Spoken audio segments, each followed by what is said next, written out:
पौराणिक कथाओं के अनुसार एक साहूकार के 7 बेटे और उनकी एक छोटी बहन थी। बहन का नाम वीरावती था। सातों भाई अपनी बहन से बहुत प्यार करते थे, यहाँ तक कि वे पहले उसे खाना खिलाते के बाद ही खुद खाना खाते थे।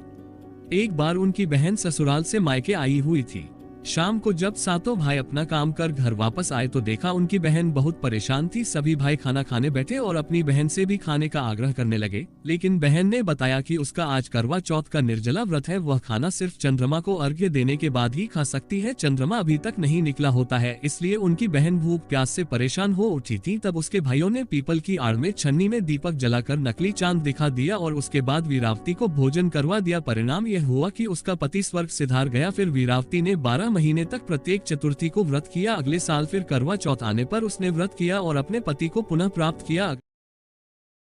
पौराणिक कथाओं के अनुसार एक पतिव्रता स्त्री अपने पति के साथ नदी किनारे रहती थी। एक दिन उसका पति नदी में स्नान करने गया तो उसका पैर एक मगरमच्छ ने पकड़ लिया। तभी उसने दर्द से चीखते हुए अपनी पत्नी करवा को आवाज लगाई। अपने पति की आवाज सुनकर करवा भागती हुई आई और करवा ने मगरमच्छ को कच्चे सूत से बांध दिया और तभी यमराज के पास पहुंची। उस समय यमराज चित्रगुप्त का हिसाब देख रहे थे। करवा ने यमराज से कहा, प्रभु मेरे पति की प्राणों की रक्षा करें, उस मगरमच्छ को मृत्युदंड दे। करवा ने पूरी बात यमराज को बताई, मगर यमराज ने ऐसा करने से मना कर दिया। कहा उसकी आयु अभी पूरी नहीं हुई है। तब करवा ने गुस्से में आकर यमराज से कहा, अगर आप मेरे पति की रक्षा नहीं करेंगे तो मैं आपको श्राप दे दूंगी। यमराज डर गए और उन्होंने उस मगरमच्छ को यमलोक पहुंचा दिया और उसके पति को अखंड सौभाग्यवती का वरदान दिया। पौराणिक कथाओं के अनुसार जब राजा बलि ने तीनों लोकों पर अधिकार कर लिया तब घबराए इंद्र ने भगवान विष्णु से सहायता मांगी तो विष्णु ने वामन अवतार और राजा बलि से दान मांगने पहुंच गए। वामन भगवान ने दान में 3 पग भूमि मांगी, 2 पग में भगवान ने धरती और आकाश नाप और तीसरा पग कहाँ रखे। जब यह पूछा तो बलि ने कहा उनके पर रख दें। इस तरह बलि से तीनों लोकों को मुक्त करके भगवान विष्णु ने देवराज इंद्र का भय दूर किया। राजा बलि की दानशीलता और भाव देखकर भगवान विष्णु ने बलि से वर मांगने के कहा। बलि ने भगवान से कहा, आप मेरे साथ पाताल चले और हमेशा वहीं निवास करें। भगवान विष्णु ने अपने भक्त बलि की इच्छा पूरी की और पाताल चले गए। इससे सभी देवी देवता और देवी लक्ष्मी चिंतित हो उठी। माता लक्ष्मी ने भगवान विष्णु को पाताल लोक से मुक्त कराने एक उपाय निकाला और पहुंच गई एक गरीब स्त्री बनकर राजा बलि के पास। माता लक्ष्मी ने राजा बलि को राखी बांधी और बदले में भगवान विष्णु को पाताल से मुक्त करने का वचन मांग लिया। इसलिए इन 4 महीनों में भगवान विष्णु सोते रहते हैं और वामन रूप में भगवान का अंश पाताल लोक में होता है। एक अन्य कथा यह भी है कि शंखचूड़ नाम के असुर से भगवान विष्णु का लंबा युद्ध चला और अंत में असुर मारा गया। युद्ध करते हुए भगवान बहुत थक गए और तब भगवान शिव को तीनों लोक का काम सौंपकर भगवान विष्णु सोने चले गए। इसलिए इन 4 महीनों में भगवान शिव ही पालन करता भगवान विष्णु के काम भी देखते हैं। यही कारण है सावन में भगवान शिव की विशेष पूजा होती है। अगर पौराणिक कथाओं के अनुसार राजा प्रियव्रत नामक एक राजा हुआ करते थे। राजा और उनकी पत्नी मालिनी हमेशा दुखी रहते थे क्योंकि उनकी कोई संतान नहीं थी।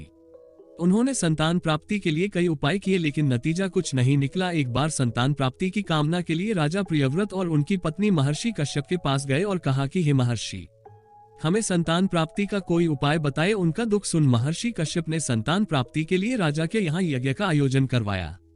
महर्षि कश्यप ने यज्ञ आहुति के लिए बनाई गई खीर को प्रियव्रत की पत्नी मालिनी को खाने के लिए कहा। राजा ने अपनी पत्नी को वो खीर खिला दी और खीर के प्रभाव से राजा की पत्नी गर्भवती हो गई। फिर 9 महीने बाद रानी को मृत पुत्र पैदा हुआ। यह देख राजा और उनकी पत्नी और ज्यादा दुखी हो गए। इसके बाद राजा प्रियव्रत अपने मृत पुत्र को लेकर शमशान गए और पुत्र वियोग में प्राण त्यागने का प्रयास करने लगे। उसी समय शमशान में देवी प्रकट हुई। देवी ने राजा प्रियव्रत से कहा, मैं ब्रह्मा की पुत्री देव से न हूँ। सृष्टि की मूल प्रवृत्ति के छठे अंश से उत्पन्न होने के कारण मैं षष्ठी कहलाती हूँ। तुम किस लिए परेशान हो मुझे बताओ। राजा ने अपनी सारी कहानी बताई। इसके बाद षष्ठी देवी ने राजा प्रियव्रत से कहा कि अगर तुम मेरी विधिपूर्वक पूजा करोगे और दूसरों को भी मेरी पूजा करने के लिए प्रेरित करोगे तो तुम्हें अवश्य पुत्र रत्न की प्राप्ति होगी।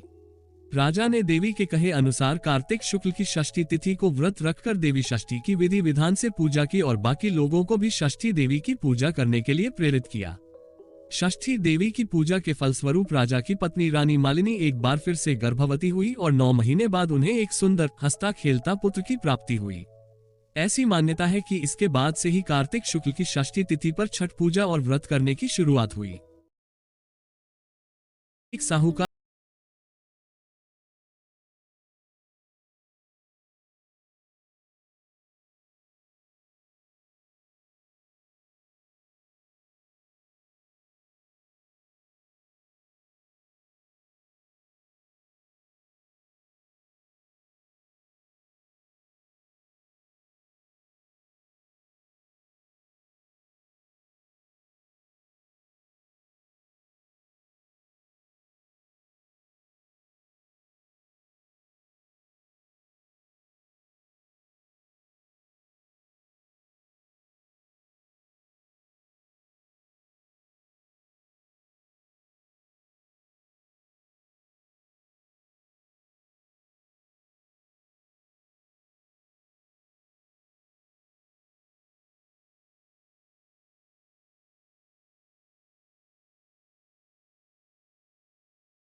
गरुड़ आई तो वहां खून देखकर साहूकार की छोटी बहू को चोंच मारने लगी।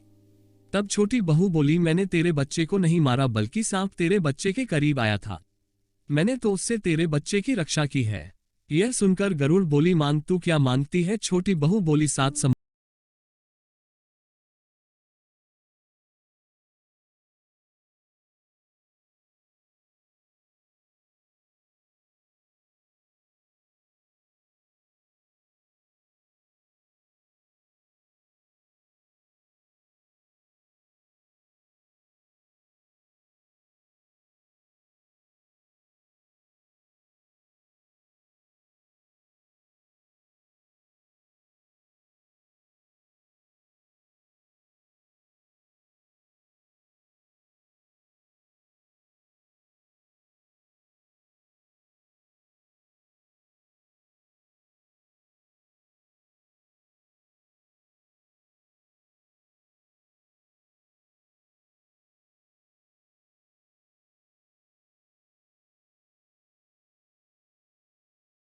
करी। शाम के समय जेठानियों आपस में कहने लगी कि जल्दी जल्दी पूजा कर लो, कहीं छोटी बच्चों को याद करके न रोने लगे। थोड़ी देर में उन्होंने अपने बच्चों से कहा, अपनी चाची के घर जाकर देखाओ कि आज वह अभी तक रोई क्यों नहीं। बच्चों ने आकर कहा, चाची तो कुछ मान रही है, खूब उजमन हो रहा है। यह सुनते ही जेठानियां दौड़ी दौड़ी वहां आई और आकर कहने लगी कि तूने कोख कैसे खुलवाई?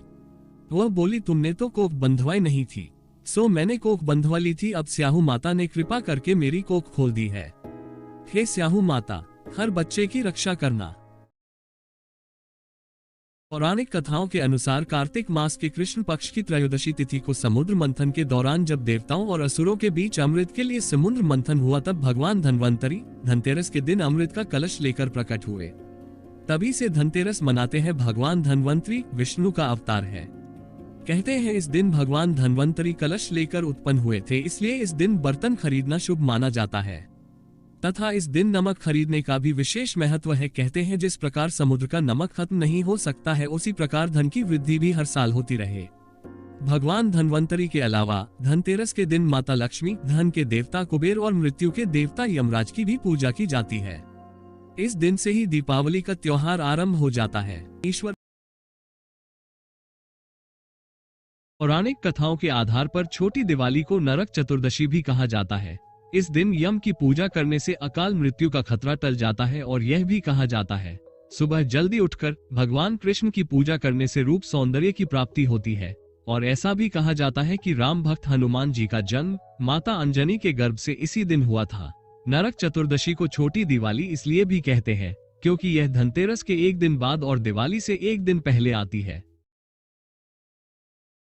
पौराणिक कथाओं के अनुसार सूर्यदेव के पुत्र यमराज और पुत्री यमुना में बेहद लगाव। यमुना अपने भाई से बार बार घर आने के लिए कहती, लेकिन अधिक काम होने की वजह से वो समय पर अपनी बहन से मिलने नहीं जा पाते थे। एक बार ऐसा समय आया कि यमुना ने यमराज को वचन दिया कि वह कार्तिक माह की शुक्ल द्वितीय तिथि पर यमुना से मिलने उनके घर आएंगे। लेकिन यमराज को यमुना के घर जाने में थोड़ा संकोच होने लगा क्योंकि वह लोगों के प्राणों को हरते हैं, तो इस वजह से कौन उन्हें अपने घर बुलाएगा। यमुना के वचन देने पर यमराज यमुना के घर चले जाते। जब यमराज बहन के घर पहुँचे तो वह भाई को देख बेहद प्रसन्न हुई और उनकी खूब सेवा। यमुना ने अपने भाई के लिए कई तरह के पकवान बनाए। बहन की सेवा को देखकर यम बेहद खुश हुए और यमुना से कोई वर मांगने के लिए कहा। इसके बाद यमुना ने उनसे वचन लिया कि हर साल कार्तिक माह के शुक्ल द्वितीय तिथि पर वह मेरे घर आकर भोजन किया करे। यमराज ने भी उन्हें तथास्तु कहते हुए उन्हें तरह तरह की भेंट भी। अभी से भाई दूज के पर्व को मनाने की शुरुआत। अगर आप ईश्वर पर सच्ची आस्था रखते हैं तो हमारे चैनल को जरूर फॉलो करें और ऐसी और वीडियो देखने के लिए हमारी वीडियो को लाइक करें और कमेंट में जय माता दी लिखना न भूलें। धन्यवाद।